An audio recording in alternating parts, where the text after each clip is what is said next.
Wel Darcy dan Julie in die bukto. Bana kisigaya alapia bana wantakai. Msit ko wantakte. Wantakte ka. Jijip jishnu dai. Masang ko na nutumen.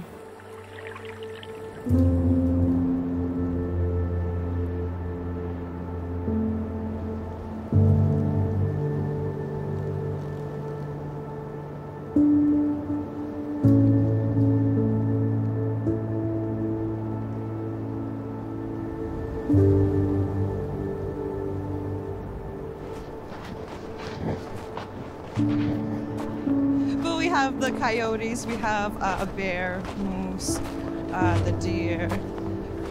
And then usually there's like a bench in the summertime here, and then there's fire pits, so you can just come in. The bass ended up here? Apparently bass. As I see them at male ages. Some people caught bass in the forks.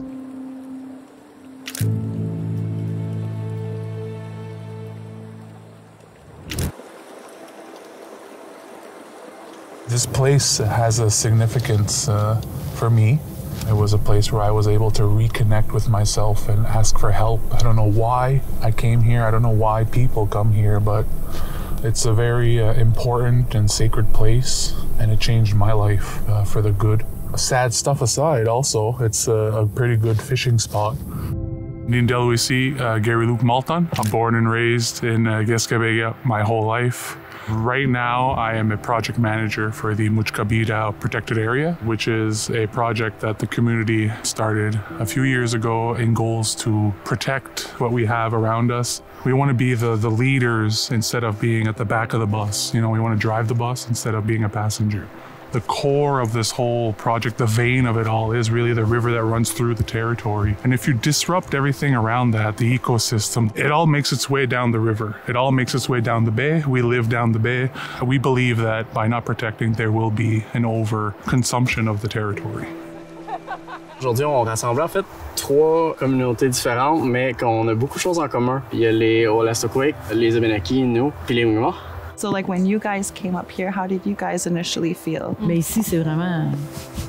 On est seul. Ouais, c'est seul au monde, là, tu sais. You don't hear any sounds of trucks or cars or anything. Like you just hear the river flowing and it's so peaceful. The river means a lot to me. Since I was a little kid, my parents brought me up here. We came fishing here, we came camping here. I just love this place. It's the healing. I want to be on my territory. I want to see the resources I have. I want to still know that I have a purpose here. And this is what upriver brings to us. It's just that. La nation, la culture, tout ça, c'est arrivé vraiment, vraiment tard dans ma vie, moi aussi. Puis maintenant, je suis comme, oh mon Dieu, je me fais un devoir d'essayer de faire des activités culturelles puis emmener des jeunes. D'être sur le territoire ici, c'est vraiment spécial. L'immensité de tout le territoire qui nous entoure, tu sais, leurs rivières. Il y a vraiment un sentiment de bien-être quand on arrive ici, puis bien accueilli. Tout était transmis par le territoire auparavant. Toutes nos connaissances viennent du territoire, notre langage vient du territoire. Fait qu'il y a une brisure. Plus longtemps la brisure se fait, plus c'est dur de rattraper aussi ce retard-là. Même si on vit dans des territoires très différents, on dirait qu'en leur parlant, je me sentais déjà comme connecté à eux, même si je les avais jamais vus de ma vie. And it's activities like this that are breaking that mold. You know, we're all going to go back home and talk to our friends, our families about what we did. And those are little steps that, you know, so it's nice.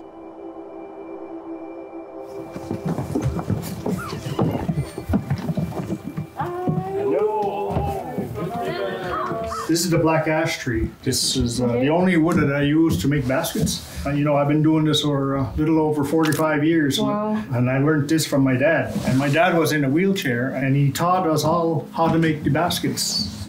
I'm gonna split it, put the axe right in the center, right here.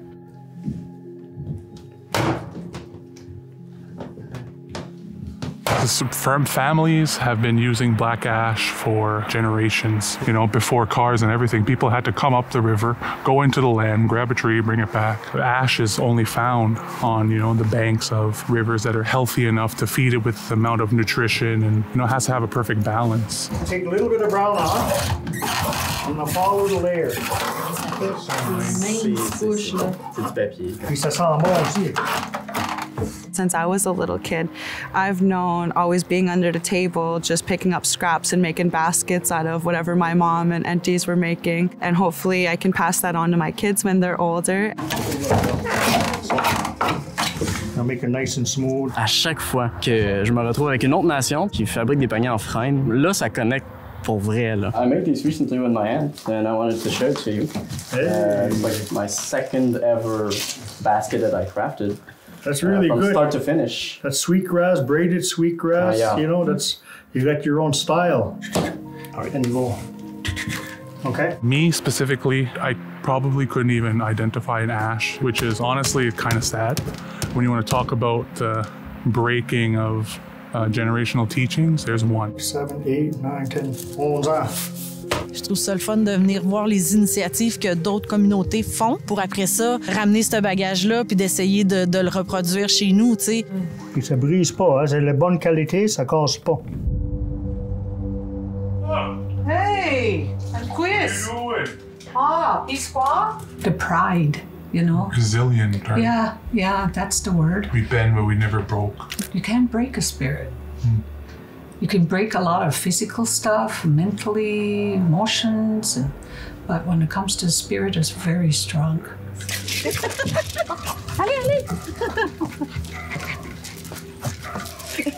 This is a healing song for brother and sister.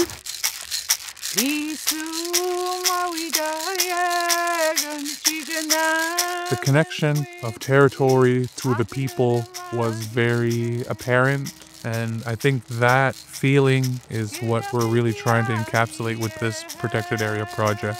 We're trying to find a harmonious relationship to the land, can really represent Gueskabeya. And I truly believe that we experience what Gueskabeyak's heart is these past 2 days, hosting different communities and being able to go on the land and understand the richness that we have. And it's just the beginning of a beautiful relationship between the land, the people, and your spirit, right? We all want our spirits to feel something, included, loved.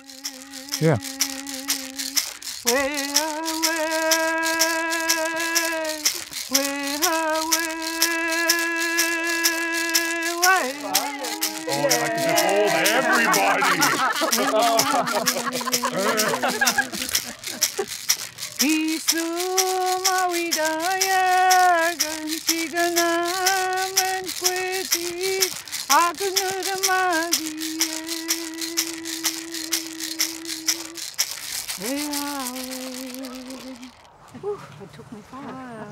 I could hear the vibration in my heart.